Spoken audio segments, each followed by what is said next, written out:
Hello and welcome to my cake kitchen. So if you've just chanced onto this video and you're a beginner baker, cake decorator, and you're looking for some tips on how to turn a cake like this covered in ganache with sharp edges without the use of additional tools such as a ganache disc or using the double board method, then you're onto the right video, because in this video I'm going to demonstrate and show you all you need to know and how to turn a cake that looks like this into a sharp edged cake, round with polished look.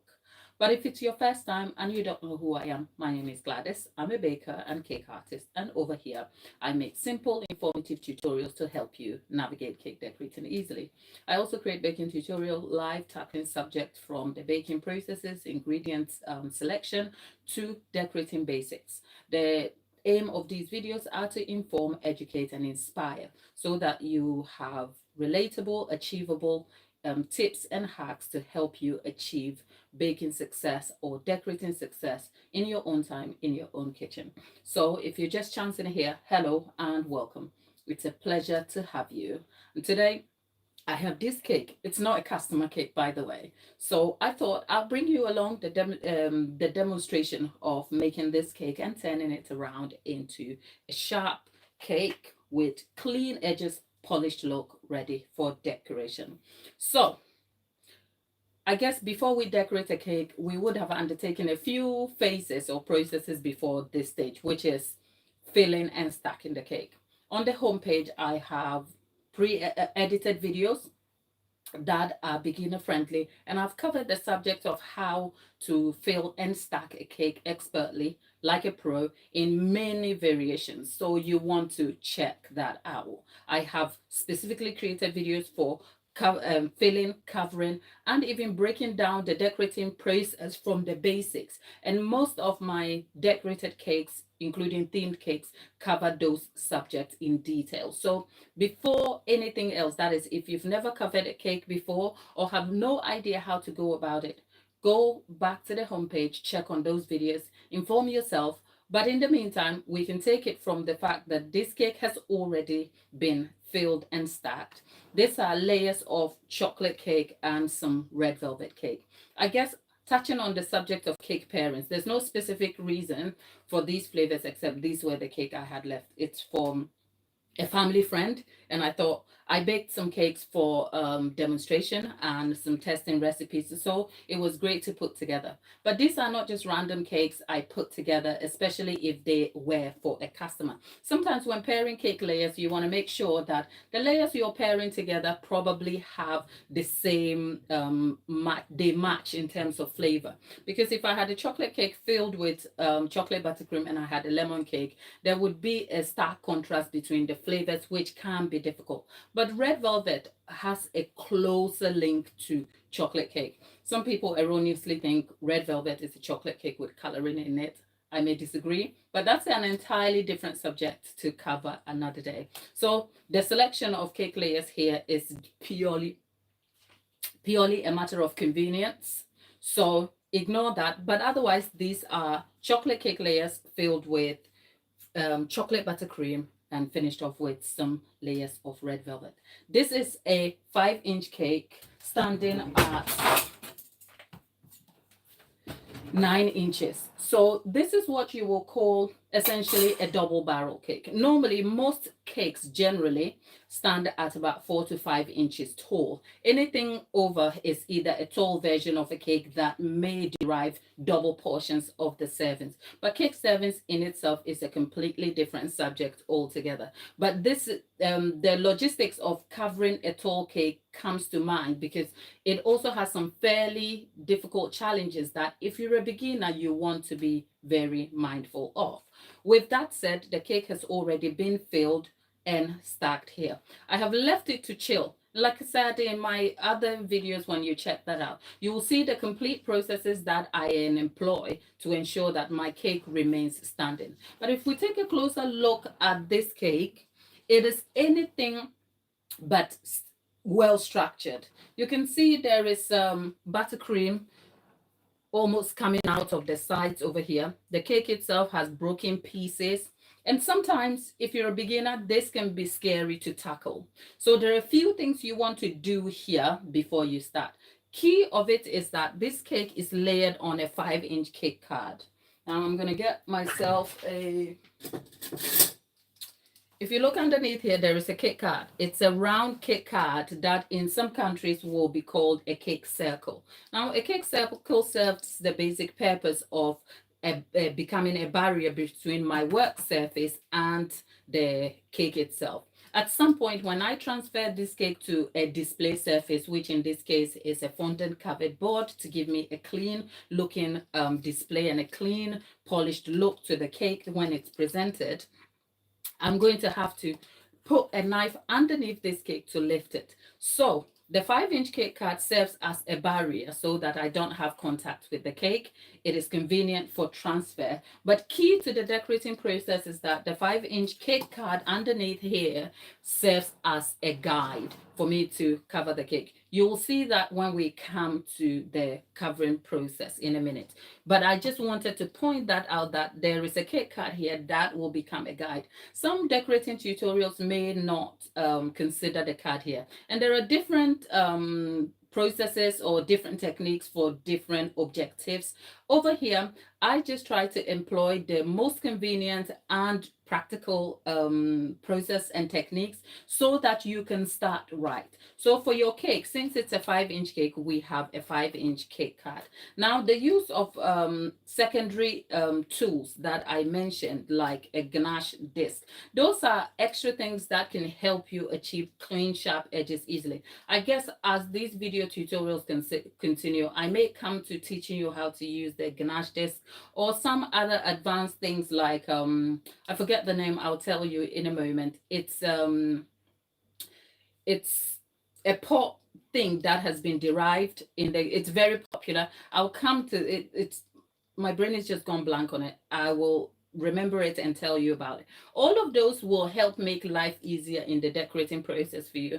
But you want to be able to be set up right for the decorating of a cake, because when you employ tools, tools can equally be useful but also limiting to the task you want to achieve. Because say if you learned to use only tools like a ganache disc and you have only a pair and you need to cover a cake, how easily and practical can that be, and how efficient and convenient can that be for you? So it's always better to understand how to undertake this task, learn the skills of achieving your results best as possible, convenient as possible, practical as possible. And then if you introduce the use of tools that will make for convenience, then that is great. But I am big on understanding and learning your skills and refining those skills. The tools will only be an extension or an addition to enhancing your results in your tasks you undertake. In the meantime, before we get on with this, I know there's quite a few of you in the chat there. There is starts for you. Hi. Delaney, it's great to have you. Dolly is here. Dolly at some point will be sharing her story on her first market stall. And if you're new here, we have an extension of our chats and communication on the community post. I've been chatting to Delaney and Dolly over here. So if you haven't subscribed, do consider subscribing. And whilst we are at it, kindly hit the like button. It's no cost way for you to support the channel. And if you're joining me on replay, hopefully you'll find some value in this video. If you like the video, it tells YouTube you enjoyed your time with me, and YouTube gets to recommend it to other beginner bakers or cake decorators who might find some use to this video. So do us a favor and hit the like button whilst you're at it. And let's get back to Cake Decorating 101, where we turn this messy looking cake here to a clean cake. Now, the purposes of this live, I've always said, is to engage you and to give you something that you can take away from here, because the lives are hardly edited. So you will see that what we undertake here eventually becomes the exact process. So if I give you great information, hopefully it translates into results. And if we have some baking fails or decorating fails, you will be part of it live. And if you were here in our live session, you will realize we had a ton of unpredictable moments. Our last video, we attempted to make some buttercream, American buttercream. We made it. We made French buttercream, and then we came back to color and use American buttercream to cover and pipe some small details. In real time, we found out whilst we optimized our American buttercream for less sweet mouthfeel and also for stability, it wasn't stable enough for piping. We found that in real time because when we were piping the details on our cake, we struggled. Then I tripped over and then likely fell over with the cake, but I was able to save it. So I came back here. Whilst that didn't happen on the live was happening, and I just went straight to my lounge to put the cake in my baking fridge. I tripped over a wire that was across the floor on the carpet and saved my cake. That would have been a sight for you to see, but I was saved from that embarrassment. However, what I couldn't save myself from was the splatter of buttercream that I had to come back on the live to show you, just to see that a baking fail has happened. I couldn't hide it. And that is because over here we are big on transparency, because it's important to show you the real difficult moments of the decorating process that are in real time, so that you understand that whilst a perfect cake is possible, it also takes a lot of fails and lessons along the way. So if you want to see how the trip impacted the cake and how we saved the cake in the end, you might as well check the last video where I think the title is tips for American using coloring and using American buttercream or something. It's our immediate last video from 48 hours ago. Our lives here are very consistent. I'm here a lot of the time as best as possible. Cake is almost my life. I engage in a lot of cake. Where possible, I tend to bring you along the process. And this is one of those for a family friend that I am trying to complete. So I thought I might as well bring it and show you how I would turn this cake around to a polished looking ganache cake. So to start with, because the cake has been filled and stacked, this is what we have to work with. So what do you do with this? First of anything you want to do is to make sure that the cake is even. The cake is even. To get an even cake means you have to structure it right. But what does that look like? If my layers were even, then great. But these are sparse layers that I put together. So naturally, there is a problem inherent with the layers, which is that they are uneven. The surface is looking a little bit funny. And when I was covering the cake itself, I let the buttercream kind of fill out from the outside. So all of this have to be cleaned out to help form a clean surface and an even structured cake before you even start working with it. Because if you don't and you start covering the cake in ganache here, a variation in temperatures, because when the cake comes to room temperature, this buttercream here won't hold as solid as ganache will, and it will begin to push through the edges of the cake, forming air pockets. So sometimes when you've seen a cake that is covered in fondant and at room temperature, you can see some lines coming through in the cake, making the cake unstable. This is what causes it, because you don't want the buttercream to leak out. Now, there's a better way to fill your cake and stack it with buttercream without the buttercream leaking out. That takes a completely different process. I've covered it in various videos over here. But in real time, this is what I've got. So if you are faced with a cake like this, how do you go about trying to fix it to get an even looking cake to start covering? We're going to be covering our cake in ganache, and we're going to start with the base covering of plain ganache. We're finishing the polishing process with a colored ganache, red colored ganache. There are a few tricky moments that in real time you will see along the way that I will update you on and how I would solve them. Because at the moment, the ganache I am working with has gone to sleep slightly. What do you do with that? My colored ganache over here.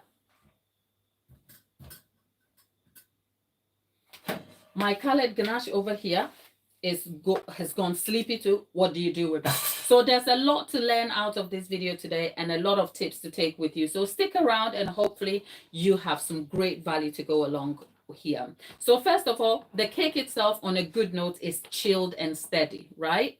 What you don't want to do is to stack a tall cake like this when it is at room temperature or when it's shifting and sliding. It's a no-no, but you have to find a good balance between the steady cake and a cake that is completely chilled, frozen. At this stage, if you're a beginner, it's best recommended that the cake is probably chilled completely, set, and look, it's hard to almost like shift the cake. At this stage, if you're a beginner, this is what I will encourage that you start with. So set your cake up, wrap it in cling film, leave it to chill completely before you come back. That is if you're working with a tall cake. But as a good best practice, probably even with shorter cakes, go with that. Convenience and circumstances may dictate what you can do and cannot do, but generally the general guidance here is to ensure that the cake is solid. However, if you work with a solid cake, there are moments you're going to have to leave it to come back to room temperature before you continue. I'll talk you through some of those tips. But right now, to be able to get this cake, even looking to cover it or do anything, we want to make sure the cake is set. Why? Because if the cake is not set, because it's a tall cake standing at 9 inches tall, it is going to shift and slide, and you might end up having a collapsed cake or unstable sliding cake. Now, talking about unstable or collapsed cakes, I have a few on the channel. You want to check those up. So after shifting and sliding the cake around, my hands are a bit messy now. I'm going to give my hands a quick wash, then we'll start the process shortly. Now that is done, a few things that will support your process here, because we are using emulsions, oils, and different sorts of things. Behind me here is some warm water. When I'm creating tutorials, what you do not see is some of the things that are around me. So whilst I have shown you the cake, to my right here is a mixing bowl that will come to use in a minute. But before I do anything, I'm going to use this. Before I do anything, I'm going to set this on a tray, and you will see why in a moment. With that said, I have a few tools around me that I will be talking you through. There's scraper. Over here, there's a set of spatula, offset spatulas that I will be employing for spreading the cake. There is a stainless steel scraper and a hardware scraper. There is a right angle ruler here that comes in handy for the cake. I will show you how I use that. And there is a saucepan of warm water. I will probably talk you through the use of all of that when I come to using each one of them throughout the process. But it's worth noting that this is important to help you achieve success with a cleanly covered cake, especially with ganache, because buttercream, ganache, and all of these things are all emulsions and oils that you're using. And sometimes they just go to sleep on you. And what are you going to do? So it's always best to ensure that you have processes and tools that will support consistency, that will help you achieve the results you have here. I have literally just boiled myself a kettle of water, and I'm pouring the water into a tall a tub here that has a sharp knife in it. If you watch a lot of my decorating tutorials, you will hear sharp warm knife, and I wonder if people go, what's a sharp warm knife? What does that look like? That is just like a lazy way of saying a blade, or the blade of a knife dipped in hot water. Because when you're working with a cake that is frozen solid this way, it can be hard to get around the surface. We are aiming for an even surface, steady cake without tension or difficulty in trying to work on it. So for starters, because our cake looks like this, you might be tempted to want to scrape it clean, which is okay, because by scraping the cake and around it, you are taking out the excess buttercream that is around it also. So that is the first thing I would do, right? With that done, the next thing I do is, with a sharp warm knife, this knife's blade has been sharpened now on a stone. I've dipped it in warm water. You'll find that with that on the cake, look, you can see it melting on the surface. That will help me trim this surface of the cake. Can you see? Because what I find is that by trimming the surface of the cake, what you're doing is you are trying to even out the surface of the cake, take out the bits that are unwanted, leaving you with a clean surface. Because the unevenness can come in a form of bulgy bits or dips on the cake. So by trying to trim the cake as we have done here, we are doing here, will help give you an even surface to work with. Can you see that happening along? And also putting the cake in warm water means that the knife is warm enough that it trims the cake without me having to saw on the cake with so much tension and friction that will end up causing issues for me, especially the stability of the cake. Because don't forget, it's 9 p.m. in UK time in my kitchen here, which is convenient any day for working on cakes. But on a hot summer's day, when everything is melting, I don't care what you say, the weather, a hot weather is not a baker's friend at all. So on a hot weather day in the UK, you're not going to get away with what I am doing here. In fact, the time that I have been able to speak about what to do and not do and organize myself would have been long enough for this cake to collapse on me, especially if it was a warm weather day. But having a sharp knife like this is super helpful. For I am barely doing anything on the cake. Can you see? I am barely doing anything, literally. So a sharp, warm knife. So if you're a beginner baker and decorator, if you have nothing at all, no tool in your kitchen, a sharp, warm knife is your best friend. Not for any other purpose, okay? Don't you go getting any ideas. But the reason why I had the tray underneath the cake is so that it can collect this debris here without me having to work on my work surface. A good tip if you're a beginner and you don't fancy the extra task, cover the surface of your workspace with plastic, a clean plastic bag. Occasionally I have had a black bag that I have kind of torn into a surface cover and then left it spread all together here. And then all I've done is after trimming this, I collect all of that onto the black bag, wrap it. You can also use newspaper. Just make sure that they are clean and you are sourcing them from a very clean, hygienic place. But otherwise, these are just small tips and tricks to help make things a lot easier for you, because the decorating process is quite tedious and can be thankless. But they are important that you observe each part diligently. Look, a perfectly covered cake doesn't just happen. It takes attention to detail. It takes diligence and commitment to the process to achieve best results. So where possible, you can find tips to make life easier, but that is not to say that is a cheat's way, because there's no cheat's way to achieving success in anything, to be honest. And that's me going on a tangent. We'll stick with cake decorating at the moment. But if you're in the chat, hello there and hi. I see that I'm not able to interact closely in the chat. Delaney is our unofficial moderator at the moment. I say unofficial because I have some great moderators here. Amanda is our main moderator. She is not here this evening, but I just try not to burden my moderators a lot by expecting anything of them. So the unofficial is a qualifier to say you can get out of the job if you would like. But I have some great people here who support me, and all 25 people, where have you come from? If you're new to the channel, you'll find that my surprise about 25 people is simply because when I ask, where have you come from? It's not because I want to be rude or anything. I'm just surprised that most of the time anybody would be even remotely interested in what I do, let alone will spend the evening here.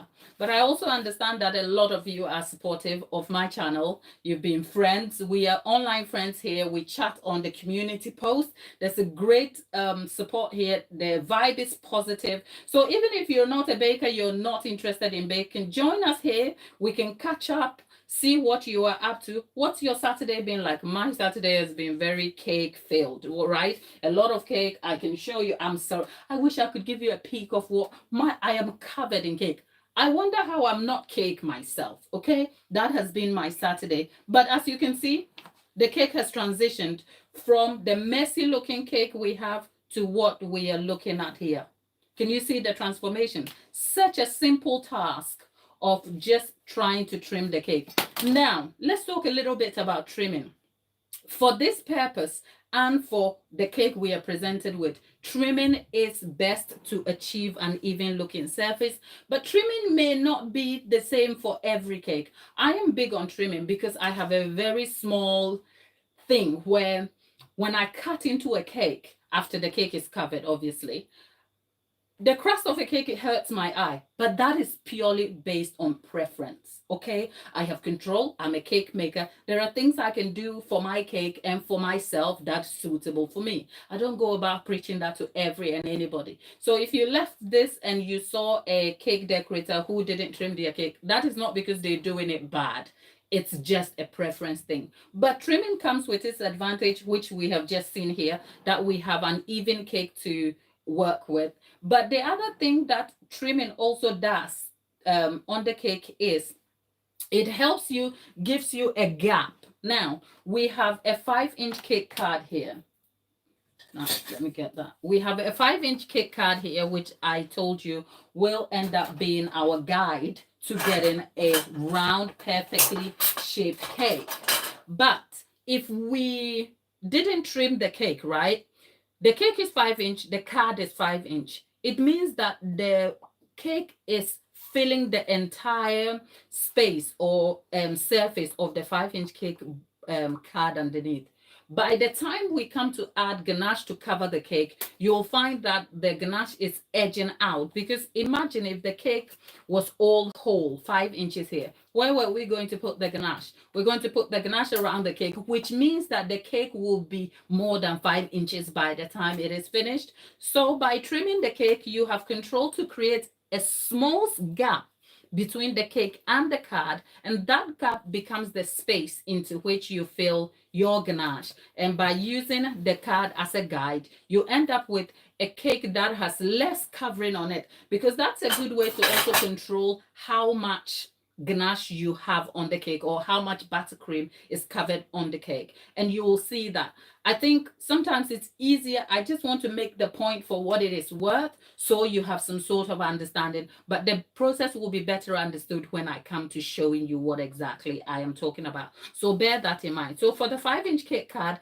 there's a small gap between the cake and the board here, which is what I am pointing out to you. So keep an eye on that. In the meantime, our cake is trimmed, and I'm going to set that aside, move the debris and mess here, clean up, and then we will continue. But whilst we're at it, right, this is Cake Decorating 101. My scraper is off. And by the way, I don't think I spoke about the use of a turntable over there. But like I said, if you go back to the other videos on the channel, you will find the use of a turntable. So in real time, I have literally chocolate buttercream on the floor here, and I wish I could show you that. Right, so let's wipe the cake surface here quickly. So can you see how the tray helped make the transition so much easier for me? Because if I wasn't using the tray, then naturally I would have to clean everything. But if I'd also used the plastic, I would have just had to wrap the plastic with the mess over, and that will be that done for me, right? So this is done here. What I am going to do now, I'm just trying to see if I can get away with just using. Okay, perhaps the ganache will be enough to cover the cake. So instead of covering the cake in plain ganache, I'm going to start with the red food ganache here. And just to move this out of the space a little bit, the ganache we have here is regular white chocolate that I have covered. I have whipped. The ratio of the ganache is 3:1, but I make large batches. Generally, the 3:1 is just a guide. There is no one specific ganache ratio that works for any and every cake. Sometimes circumstance and objectives will affect how you adapt your ganache. If this was a very hot, scorching weather day, I probably will go for a 4:1 so that I have a steady ganache to work with on the cake. But on a cold day, if I did a 4:1, you will have a solid cake that will be hard to work with.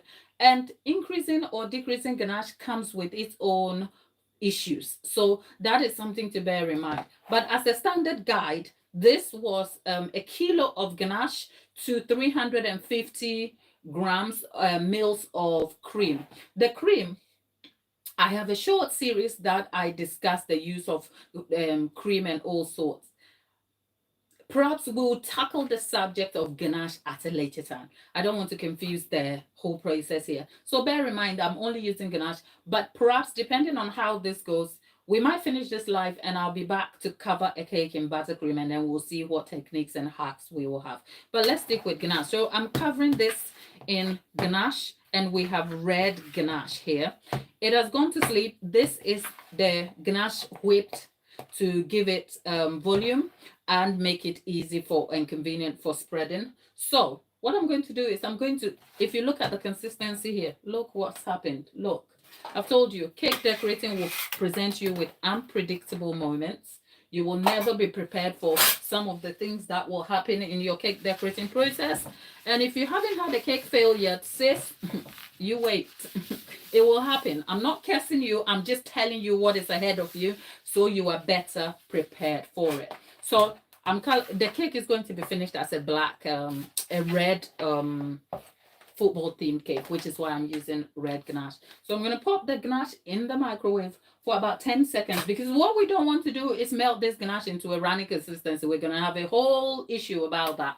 So I'm going to pop that in the microwave. We're going to count, and you'll probably be here for when that happens. So let's go 1, 2, 3. The ganache is in. Now let's count.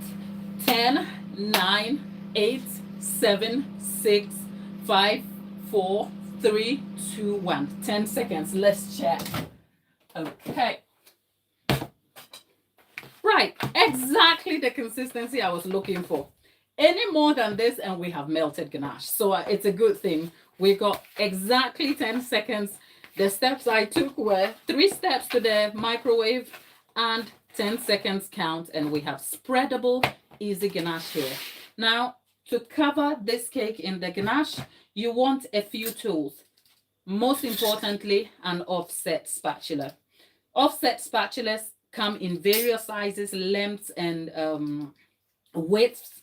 You want to make sure that you have an offset spatula that will guide your hand and you have control. So for a tall cake like this, for a beginner, I will encourage a long blade offset spatula.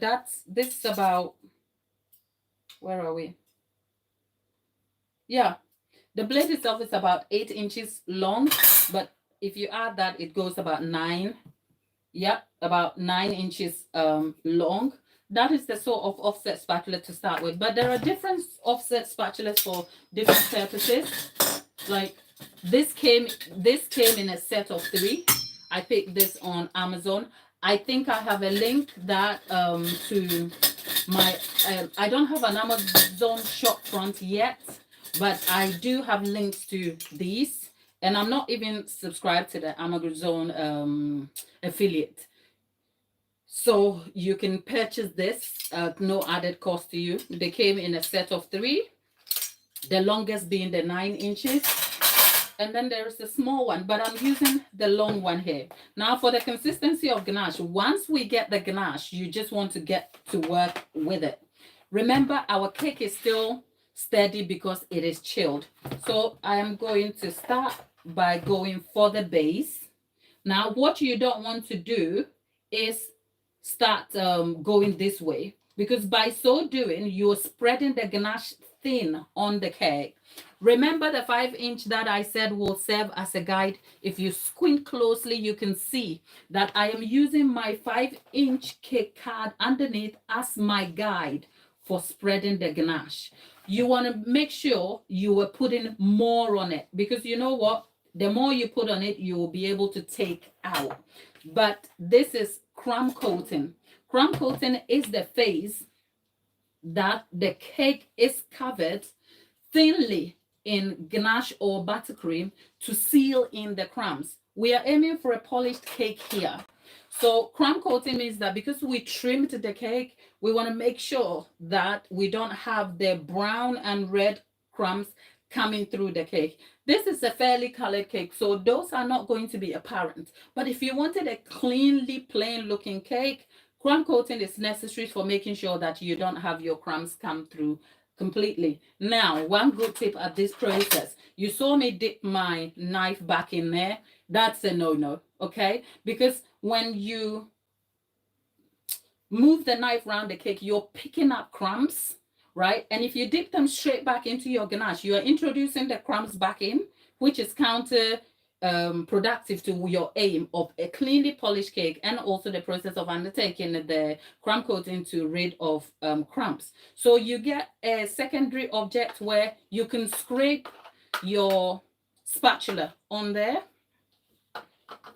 and go back in. The good thing is that I was aware to make sure that my crumbs stayed on the edges. So a good tip here is to make sure that your crumbs are sort of kept away, not in your main thing. So here we are, and you want to do this quickly.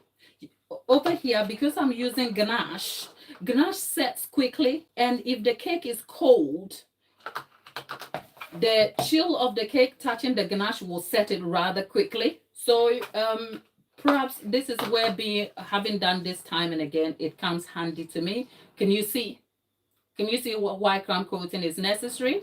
So, and crumb coating, besides getting rid of the crumbs, also helps to fill out the unevenness. Because remember, our cake was unevenly looking anyway when we started with. And we are aiming to ensure that we have an even surface. Now I'm back at the top of the cake. To cover your ganache easily, dip your blade in warm water too. That is my handiest tip for working with ganache at any point in time. Make sure your tools are warm. You're dipped in warm water. And a good tip to use the warm water, over here I've had myself a saucepan of warm water. But the fact of the matter is, what you're looking to warm isn't the entire blade of your scraper. What you're looking to warm is the edge that you're working with. Naturally, because the saucepan is too small, I can't dip the edge in it. And if I dipped this whole blade in hot water, I couldn't use it because it's too warm. So a good tip would be to find yourself a larger surface bowl or anything that will be even to use. And a good way to help yourself is, perhaps, I won't encourage this, but a good thing is to either pour the water on the blade. But if you're a beginner, don't do this. Look, I live in the kitchen. I've been in the kitchen since I was 10, okay? So don't do this. But a good tip is to pour the hot water in a large tray that can take the edge of the blade this way. So get yourself anything, not necessarily a glass bowl, anything that can have the edge of the blade absorbed quickly without any issues. But that should help. I guess I won't labor the point, but I'm also like, if you see me going, I'm thinking, oh, ganache, don't set on me. But if it sets in real time, we're going to solve that problem. So now our ganache is covered.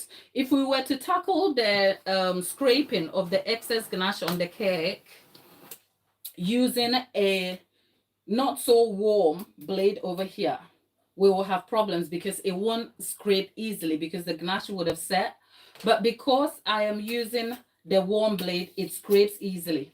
And over here, can you see how the guide, the 5-inch cake card underneath, has helped? Because what you're doing is you stick the blade at an angle of about 45 degrees or a little close.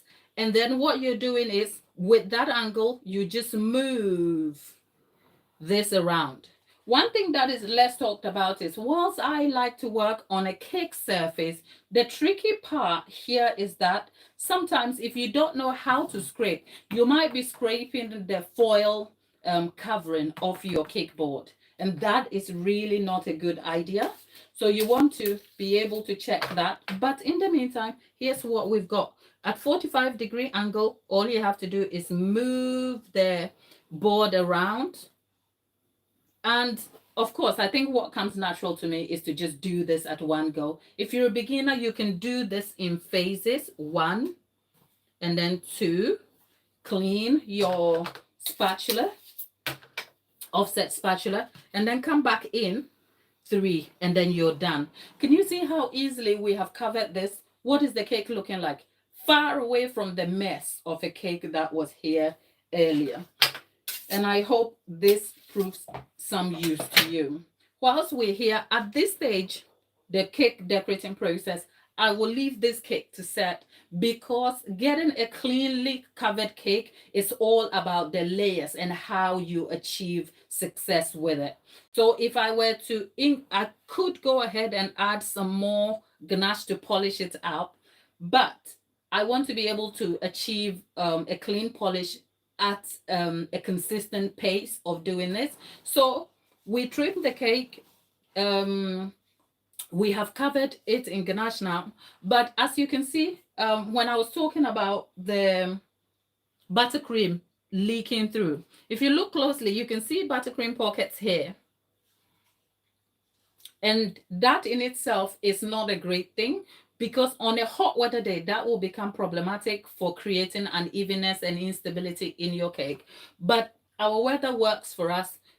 Let's leave this cake to set. I'm going to clean the cake's the board surface, leave this cake to set in the fridge, come back and catch up with you in the chat. And if you're joining us on replay, hello there. I hope you are gaining some value from this video from the start. So let's wipe this, wash my hands, and then keep the surface clean. The problem with working with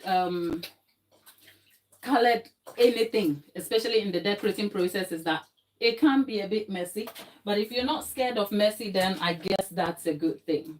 Okay, so let's wipe this surface. The task can be thankless and pedantic.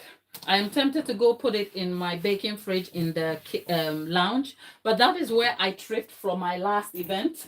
So I am not, oh no, I don't have, there's not, the trays are not set to take a tall cake. And if I tried it, I might end up like letting the cake fall. So Delaney will keep you happy in the chat. Let me just dip and put this cake in the in my larger fridge in here, and then I'll be back to clean the surface. Okay, I'm back.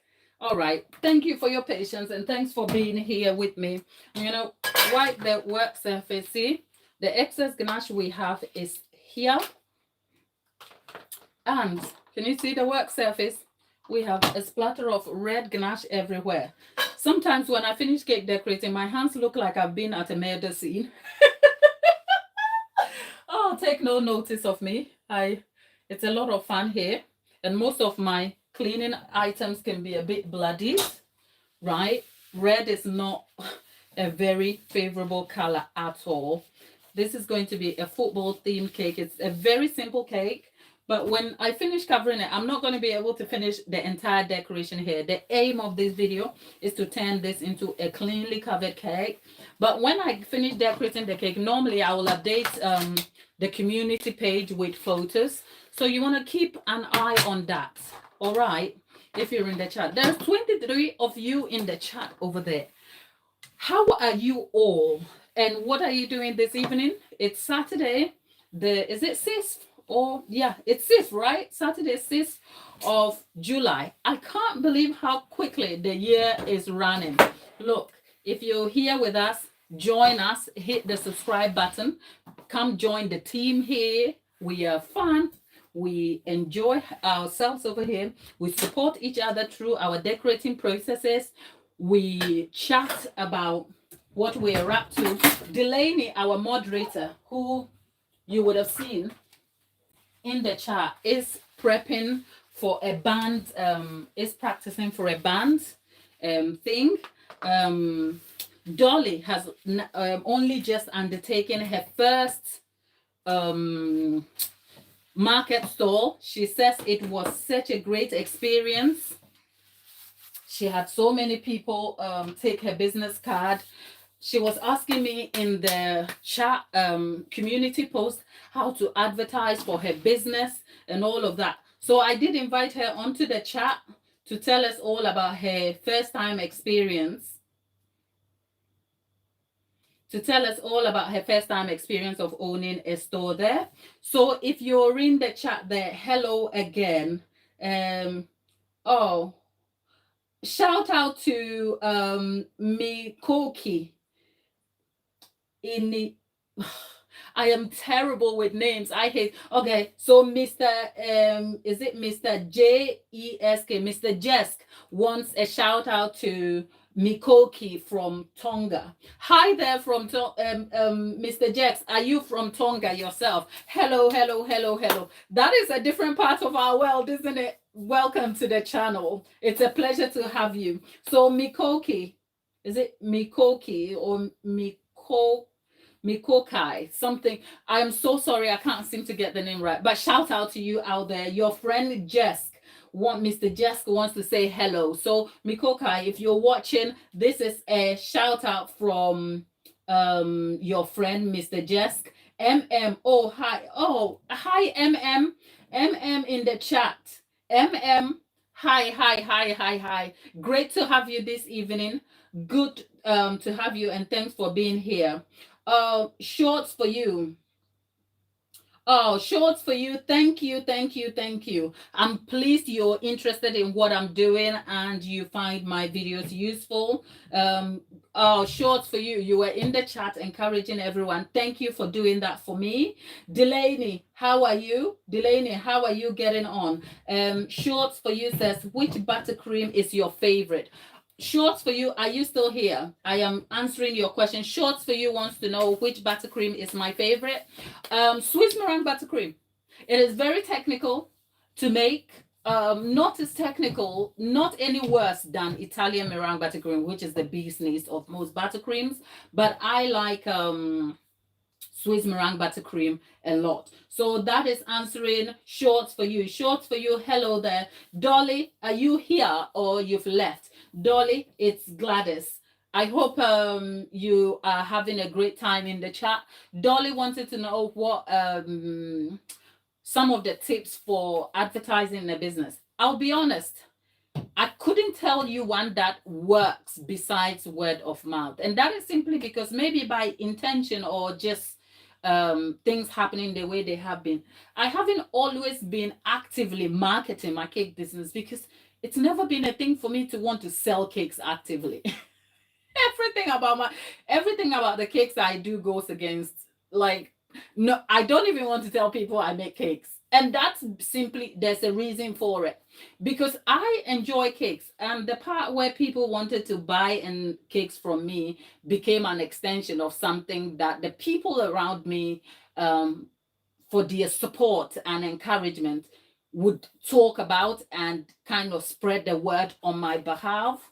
So as a result, my business has grown naturally from recommended customers of friends of those recommended people, and people who have stayed with me through the journey. I still make cakes for the person who first bought my cake from years ago, right? So I never was able to develop a marketing plan, which I can evidently tell you works concretely for me, besides honing in my skill, obsessing greatly about the quality and mouthfeel of the cake, and leaving the cake to advertise itself for me. And I know as a business it can be very hard, especially if you do not have a robust or active marketing plan. At some point in my cake journey, I had a marketing team, a third-party marketing team that assisted me. But when my goals changed for the business, at some point I gave up selling cake for a period, and then I was miserable, and I'm still miserable about selling cake. It's confusing. My point is, I had an extended marketing team that was able to get me some customers and set me up. And that is because I had a website.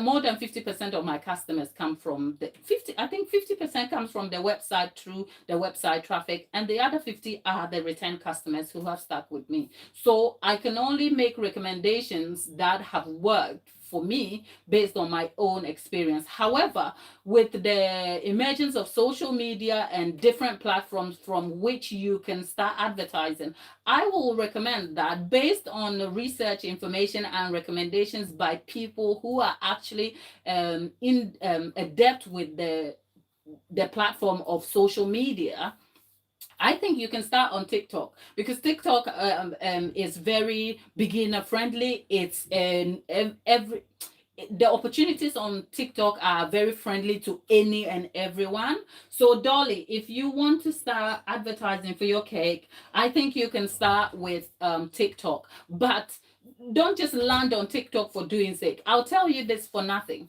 As food businesses, we almost forget that people like eat with their eyes. Okay, you can have an extremely horrible experience, but because you landed on, say, an Instagram page that was aesthetically pleasing, that looked very white with the filters, you are attracted to that. And that is because the picture is telling you something. The video is telling you something. It is telling you this looks clean, so it must be good. So don't compromise on how you present yourself to the world. That is not to say, let me clarify that before I get myself tied in knots. Let's just get some context to that.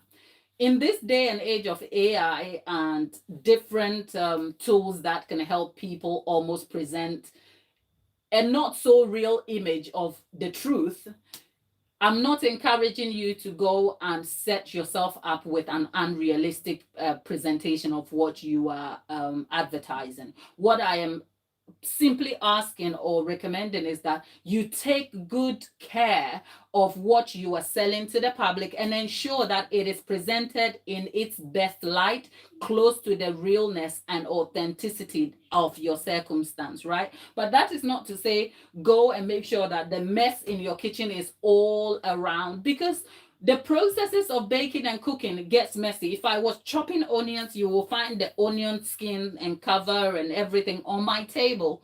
That is okay because it's part of the process. So you can invite customers in and build connection with them by showing those aspects in highlights so that it's relatable.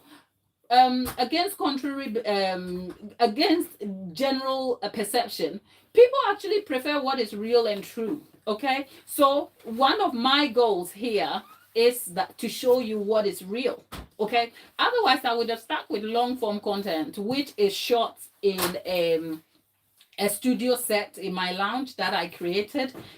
It looks more polished. I have like professional cameras that can do the job, which in itself is amazing.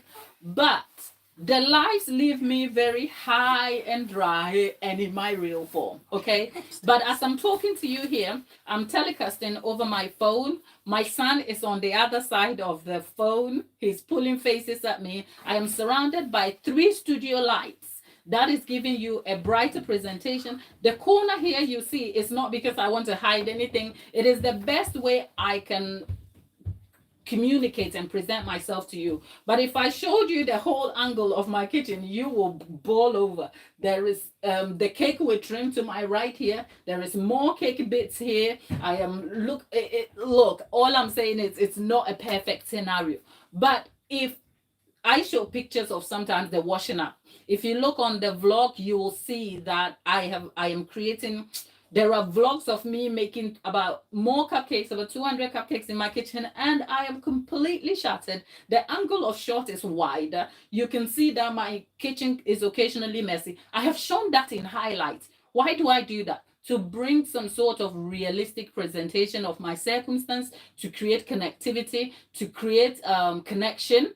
Because most people are like us. We all share things in common. And if you can tap into that, that brings connection, that exposes you and lets people know that you are not out here trying to fake it to them. That in itself is marketing. That in itself is like appealing to somebody that I am like you. I have the same worries as you. I have the same issues. And that makes people drawn to you. And when people are drawn to you because they like you, they will buy from you, right? So if you're on TikTok, make sure you have a clean surface, and your clean surface is not about trying to set up in a very super clean professional manner. I started my cake decorating journey telecasting from my kitchen. I didn't know what I was doing. My backsplash was a mess. So eventually, with just wanting to learn more and more and more, I learned you can use foam boards foam board. So I started taking my pictures on the background with a foam board as my background. I picked that from my local Hobbycraft. If you don't know what Hobbycraft is, a UK based craft store. So an arts and craft store. I picked up a foam board. You can get that now from places like Amazon. Pick up a foam board, get a wider one, set your cake. You'll be surprised by some of the aesthetically pleasing photos you see on Instagram, how they set themselves up. Because sometimes Instagram versus reality, you will see if I had a photo of my angle here at a close up with a 50mm camera, right, with 3 studio lights, how that image will look is completely different from what you are looking here. There are two things, different perspective from different tools or instruments that have been used. So my point is, if you're going to start on TikTok, which I think is a very beginner friendly way, develop yourself on there, but don't be obsessed about the detail, because you know what, even if you want to start there easily to market yourself, right, you're not going to have all the tools. I'm not stood here talking to you because I started making videos today. In fact, now looking back, I've always been in front of the camera. I have always been comfortable with a microphone, even from a younger stage, but that didn't make me a pro. That I was a bumbling idiot to start with. I hated my voice. But I thought, start dirty. Look, my very first video is still on YouTube. And if you watched it, you can tell the difference. It's taken me, 4 years of being on YouTube to be able to do a live video and to be able to interact with you. So if you're going to start on TikTok, ensure that you are presenting the food in its most hygienic, presentable, and aesthetically pleasing light. Employ simple tools to do that, but create connection by being authentic. And I think that is where you can start from. But besides that, even if you advertise on TikTok or any other platforms that will bring you engagement and likes is not buying cake. So be clear on your goal. But when people like you, believe me, there is no better support network than a bunch of strangers on the internet who love you because you're authentic, relatable, and bring them value. I'll stop here. We'll get back in the chat. We'll see what Dolly has to say. Okay. Dolly says, it was a big stall, lots of different crafters, and I was the only cake stall. I had lots of orders and I sold my cake. The reviews were great, and I'm thinking, Dolly, how about, you know what, I'll make you an offer. At the end of the live, check my homepage. There's a link to my website, which is Gladys Gourmet Cakes. Fill out the contact form. The contact form is optimized for a buyer, but leave your details in there with the phone number. I'd like to catch up with you and see what that is, so that we can talk about this some more and see what how much I can better assist you. Okay, so well, yeah, I hope the tips I have given are helpful, but I will also summarize by saying that whether you advertise on social media, have a robust and active marketing plan, the food has got to be good. The product has got to sell itself.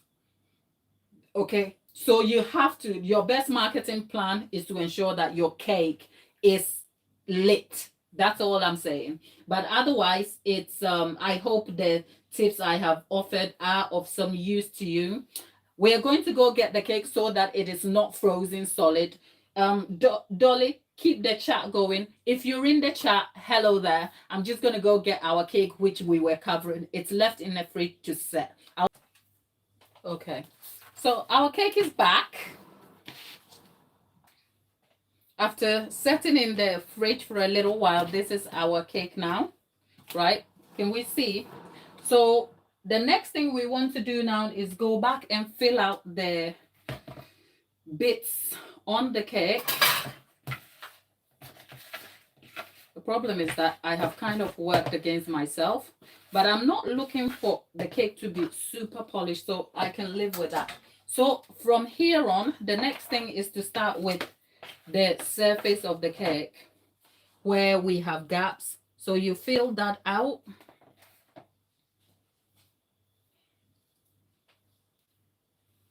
You can also, if you're a beginner and you're not so comfortable with the use of an offset spatula. Actually, you can finish this, you can start this with your buttercream or ganache filled into a piping bag. I find that because ganache is tricky to use sometimes, using the piping bag is not really helpful. But that is also something I feel is necessary to mention, that the covering the cake is not just limited to the use of the offset spatula. There are ways you can do that. So essentially, I am just trying to fill out the gaps on the cake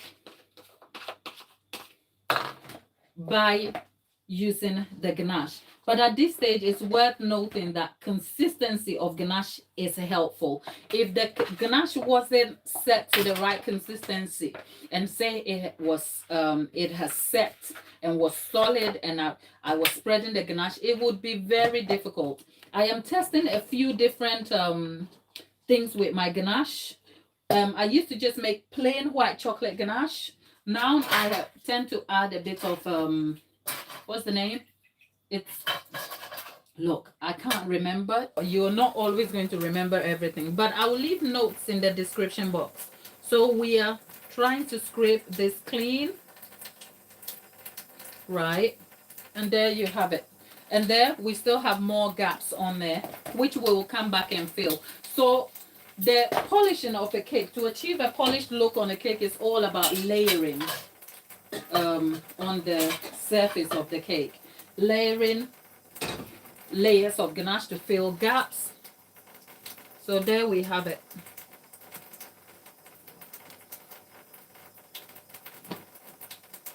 Now, one good tip here is that because the cake was left to chill, the chilling of the cake works in your to your advantage. You will see why in a moment. Trim the excess hanging ganache with a knife, and with that you can get to achieve sharp edges. You shouldn't do this when you have the cake is not chilled, but I'm just using the knife to take off any excess that is on top there. If you can see the top of the cake from here, let me do that. Let me foolishly try without the cake falling over.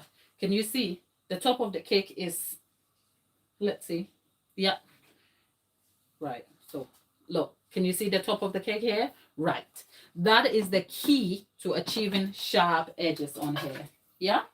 So I'm gonna wipe this over, and let's get here. And there you have it. Right. So gradually we are getting to our goal of having a sharp, polished cake. But I'll tell you a few things I did wrong. I have filled the cake up, the outer surface, with the cake crust that we got from crumb coating. So remember, the idea of crumb coating is to fill the cake so we do not have crumbs coming through. I have ended up putting crumbs on the cake when I was meant to avoid it. But for a colored cake, it will make no difference to the appearance, and I can cover this up because the cake is going to be completed with a photo of a footballer, a silhouette footballer up front. So I can cover it, but you probably should be aware not to do that. With that said, the second coating of the cake has happened now. And I think for convenience, I'm going to have to create a space in this fridge here so that I don't keep dipping in and out. So whilst you're in the chat, bear with me. And let's put the cake in the fridge. Earlier when I tried, I saw that the 9-inch was too high. So I'm going to have to take out a tray to be able to create some space. So if you're in the chat, bear with me. Let me just do that quickly and I'll come back and talk to you. Because at every stage, if you don't wipe your work surface, because we use this silver scraper to set on the board, you will be having some obstructions on the work surface. So it's almost also helpful that not only do you have a clean surface to make your cake clean and better aesthetically, but practically it has a use that if we have ganache, before the ganache sets hard, if you leave it on this in the fridge and it comes back, you'll have ganache debris on your cake board, and then scraping it will transfer back onto your cake. Amy, hello there. Amy Fisher, hello, hello, hello, Amy. Welcome to the channel.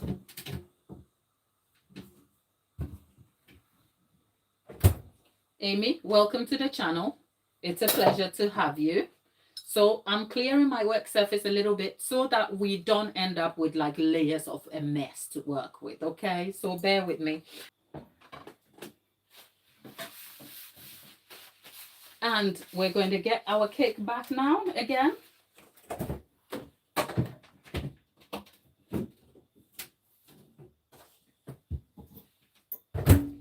Okay, our cake is back to the work table after a second stop in the fridge.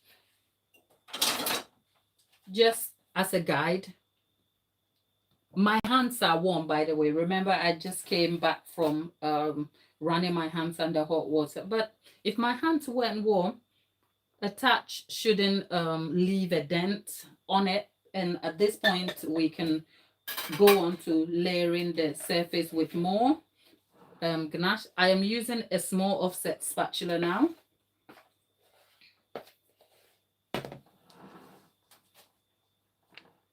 But because this offset spatula is not dipped in hot water, there's a lot of tension on there. So I'm just going to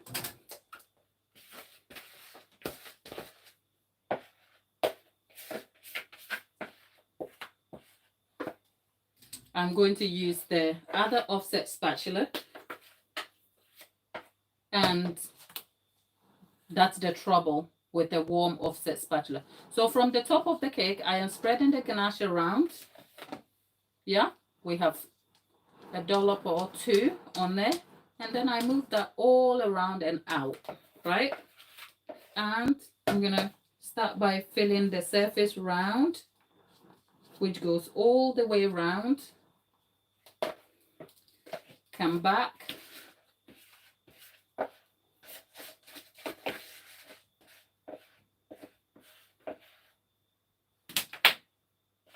Now we go to the middle part all the way around.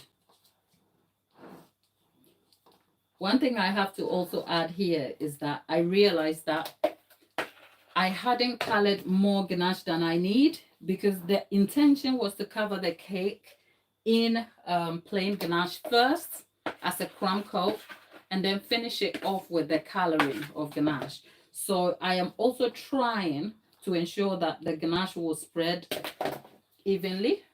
But with that in mind,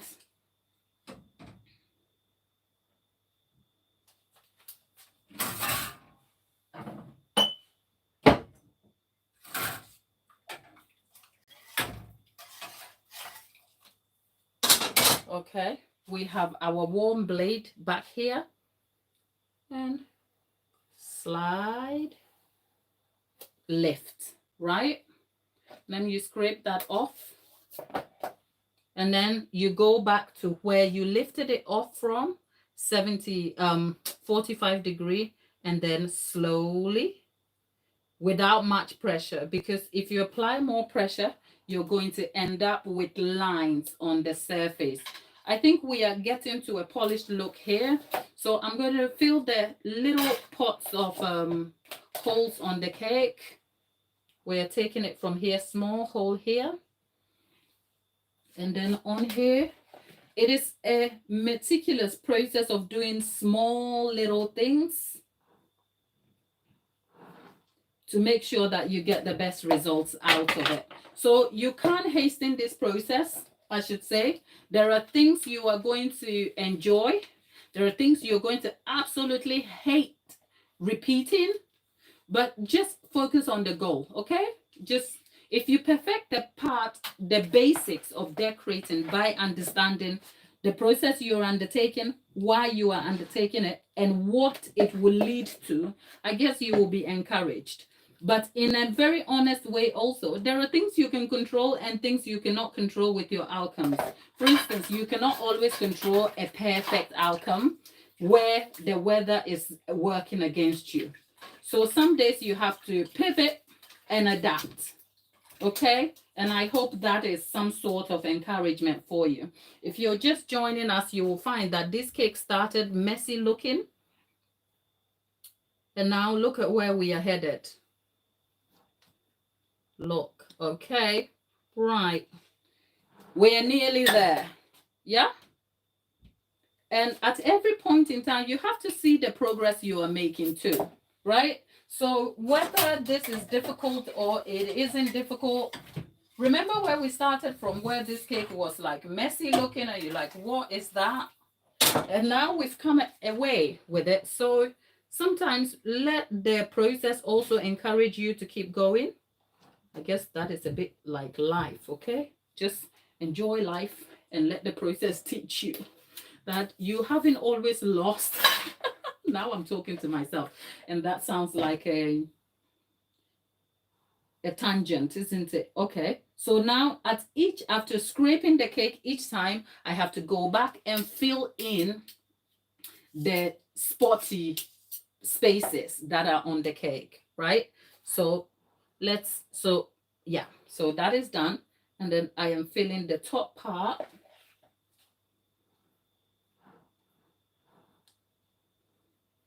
And mind you, you are never going to fill a cake perfectly the first time. More so, not so a long cake, like standing at 9 inches. The hope is that the video is informative enough that you will get success from it to start with. But that is not a realistic goal to set. So if you want to achieve success with your tall cakes, start with the small cakes to start with. And then you can level up as time goes on, because the knowledge you build from filling small cakes perfectly and covering them perfectly will transfer easily to tall cakes, even though you have to make adjustments. Okay, right? So there we are.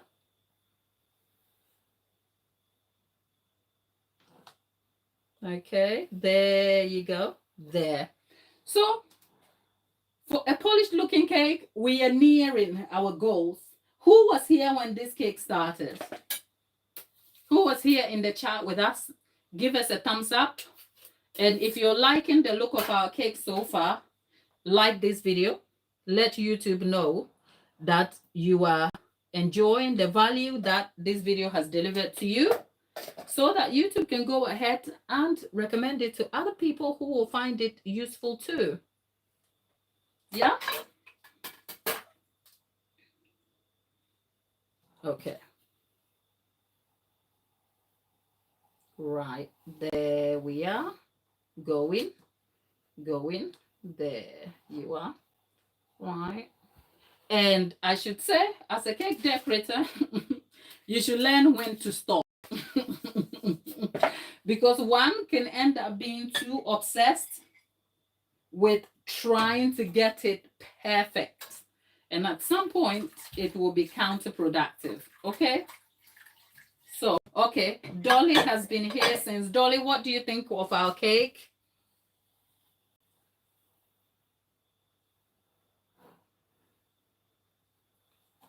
Okay, I think this is where I will stop, because I can't see any lines on the cake. Can you? If you can see lines here, tell me. I can't see any lines. The pots are all filled. We're going to wipe the work surface again, put it in the fridge to set, clean up, and then we'll come back and I'll show you the very last tip to make sure that the top of your cake is clean and you have a sharp edge over there. Okay? If you've made it to this part of the video, thank you for being here. The cake started very messy and very sketchy with buttercream oozing out and all. The aim was to cover it cleanly, present it, and I think to a very good extent we have been able to achieve that goal. So we are left with the top.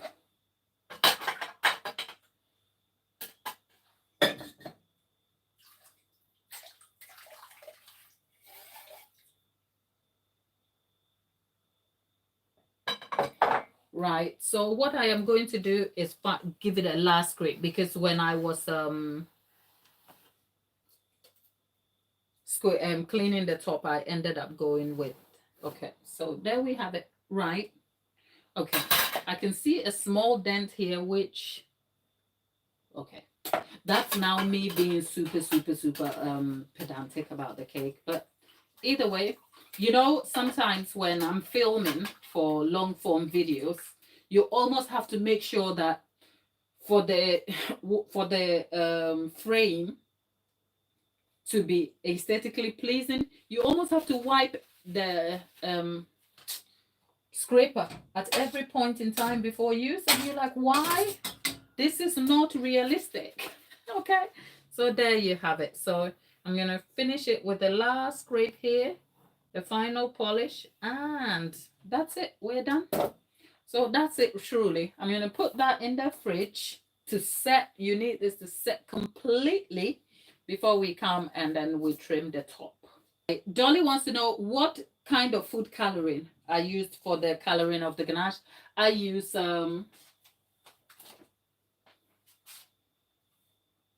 Sugar Flare extra red. There's the extra red, the extra black, and then there's Sugar Flare whites and all. I like the Sugar Flare because it's a concentrated paste. But saying that, you've got to be able to know how to use it, because ganache is very tricky, and if you don't have the consistency of ganache right and your ratios right, it can lead to clumping. It will end up with sticking, right? And sometimes I say getting an ingredient or product alongside that is also understanding the specific way it is used, right? Because my ganache recipe is developed to be able to absorb colors easily. My process is also to make sure that the colors will mix easily. Whereas if you don't have the clear direction of the use of those products and the processes that enhance the use of the products, you might end up with different results and you'll be confused about it. So for instance, just giving you a quick run over of what I do. My ganache, like I said, is generally, the gist of it is supposed to be a 3-to-1 ratio, but I adapt it. So for instance, for what I used here, there was about a kilogram of ganache that I split up anyway. So a kilogram of ganache is it a kilogram? Yes, a kilo of ganache to 350 mils of double cream. But the double cream is a mixture of the Emily. I never am able to say that right. It's Emily and double cream. The reason I use those two products is that Emily is derived from plant-based products. It's not actually fresh cream. It is a cream derivative, like a false cream, if you like, but it's plant-based. So when it comes to stability, it is good because then you can heat it for longer and your ganache won't break, right? But on the downside, it has a small, if you're very particular, because if you've been on the channel a lot, you'll know I am huge on mouthfeel. Like the cake has to taste good. You have to have a great experience of eating the cake. So I observed that having that slice of cake with Emily used by itself leaves a small aftertaste for you because it doesn't give you the creamy smoothness of fresh double cream, right? But if we swap to fresh cream completely, remember, because you have to cook the fresh cream in the microwave, the cream is pasteurized, if you like. So the sort of rules that apply to the use of fresh cream in the UK, as in shelf life and observing food safety, so much that if you're using fresh cream or cream cheese, it has to be out for up to, those guidelines do not tend to strictly relate to it because you've warmed it up or cooked it. But bear that in mind. But cooking the cream also can make it a little bit unstable. It can be very tricky and it can break easily, right? So using fresh cream gives me a great mouthfeel because of the creamy aftertaste and rich tastiness of the cream, but it comes with some downside. So to balance out those issues that comes with each of the cream preferences, I mix both. There's a specific ratio I go for. It's half and half, whatever. So with that said, I use a mixture of both, which means that I can warm my ganache up for longer. It means I can, the ganache can melt for longer in the microwave. It's 4 minutes total at 2 minutes intervals. When it's done, now, as I have tried to test and retest my ganache for spreadability and stable consistency, I have developed, or research has taught me the use of, is it corn syrup, right? So there's a touch of corn syrup. Depending on what I'm trying to achieve, it can be about 40 mils to about 65. So can you see where I'm going with this? I'm just saying that whilst I can tell you this is the color I use for the ganache, if you went and you picked a ganache ratio of 3:1, maybe I'm being too particular. You can try it, but my point is it's important for you to have full context of my process, recipe, technique, so that you can aim for the same result. But without that, you can still have this color added to your ganache or buttercream. All I'm saying is if you try that and it doesn't yield the same fine results, it's not like I gave you the wrong information. Does that make sense? I hope that sounds like a tangent, but I hope that is helpful for you. With that said, let me just wipe my work surface, and then we can get the cake back, and then we can trim the top. And I guess that will be one job done already. Okay. Oh.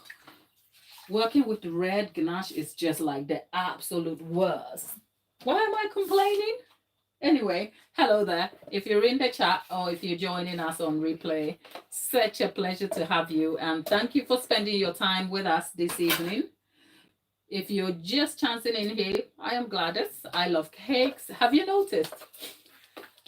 I love cakes. I hate selling them. Don't tell my mom, okay? Anyway, everybody who knows me knows I hate selling cakes. I have given up selling them. I have fought with myself. I have moaned about it. At some point, people are not, some people even close to me, I'm not even sure what I'm doing. And I don't know what I'm doing. Half of the time, I don't even know what I'm doing with myself. So bear with me whilst you're on here. But if you're still here with us, thank you for your support. Thank you for being so kind. Thank you for being so positive. We have a live, I said a live, a YouTube shorts where I colored, actually it's a live where we color buttercream black and all of that.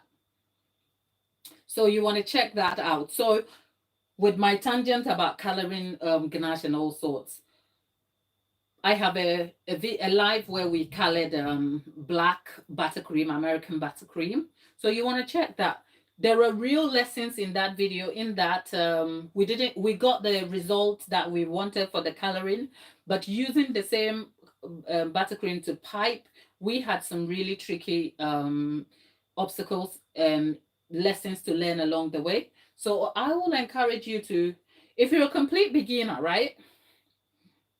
This is not a case of self-promotion. This is just a case of telling you that when I started cake making, there was a lot of people who gave me so much information. They were kind, even including my own cake tutors over the years. I took a few cake classes with UK-based cake tutors.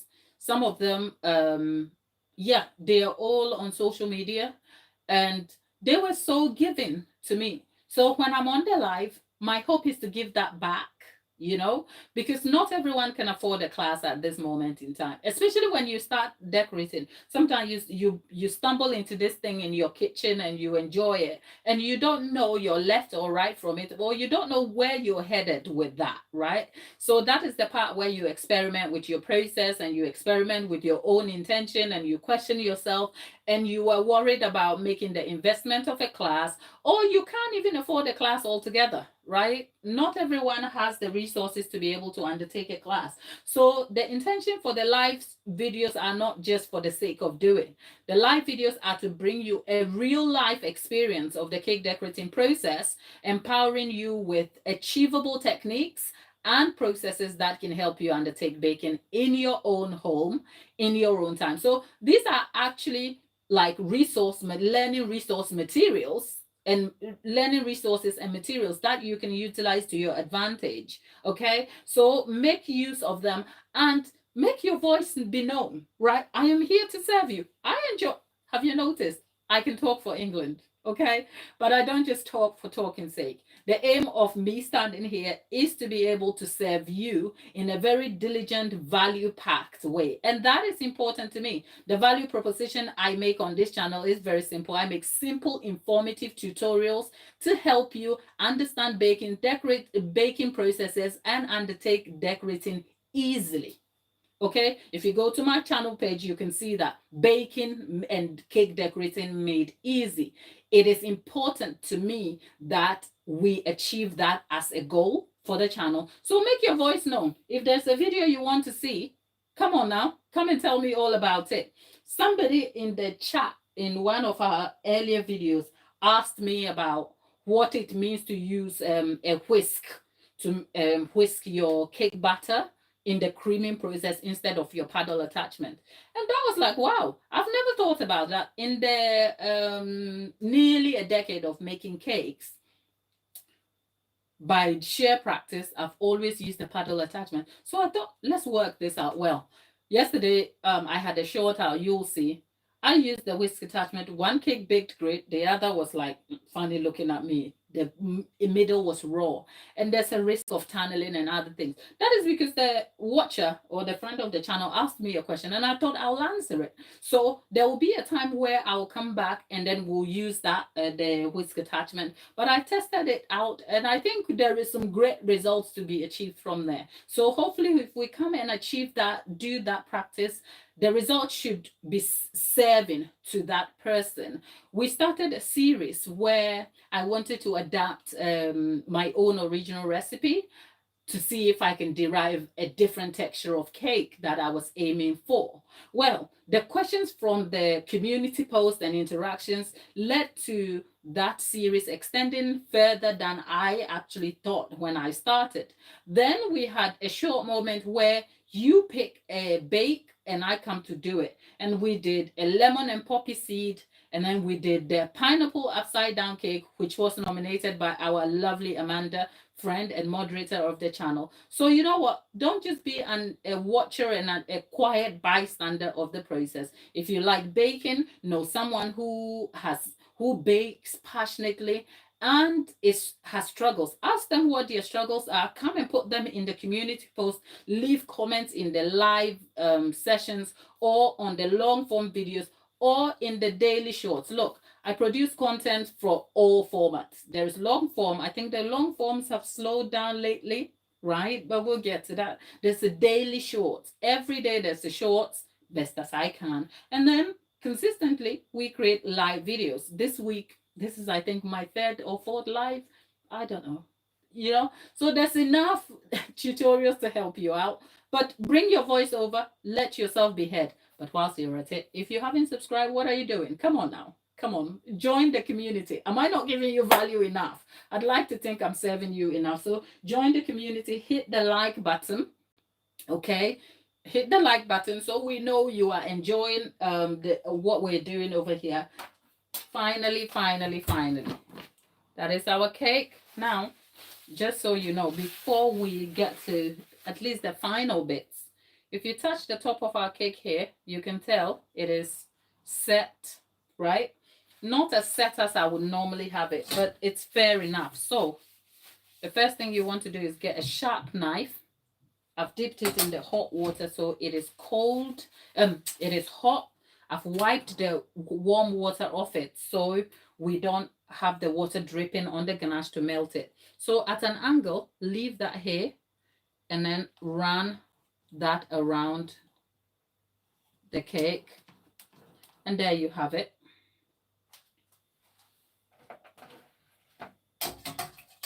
It will help if the all the sharp. Okay, so let's see. Right. Right. Yep. Right. So we've got that. If I were to show you what this looks like, you would see that the top is not as clean as I would like it. So I'm going back in with, depending on what you want to decorate the cake as, the top won't always be a priority to get clean. But for best practice, I'm just going to show you how to get a clean top on your cake. So I have a little hole on the top there that I am going to cover.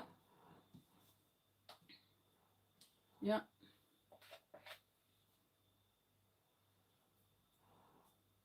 There are a few holes. You just want to make sure that the holes are, yeah, there you go, right? And hot water is your good friend here. Hot water. And making sure that the blade of the stainless steel is warm, right? I've wiped that clean. It's warm. Yep. Now that, oh, yep. I've got exactly what I want. I'm not going to be tempted to do anything more than what I have just done here. And if you're just joining in, you'll find, I know this doesn't relate to replay crew. That is if you are able to watch this video on replay from start to this point. But if you're just joining in the live, this cake started as a very messy cake and now we're here.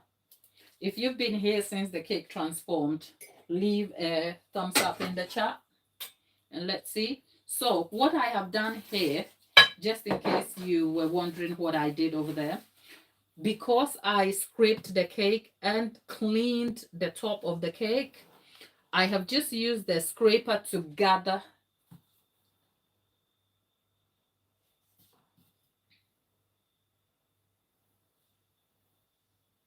Right.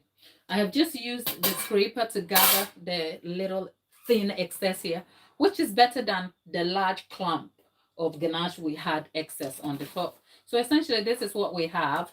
And at the end of it, I'm going to leave this to set completely. It has to chill set completely so you can almost like feel the ganache very solid. At this point, I will normally dump the cake in the freezer so the top sets for I think 20 minutes to half an hour. And then when I take it out, I can just use a knife to clean the top. And that is our cake done.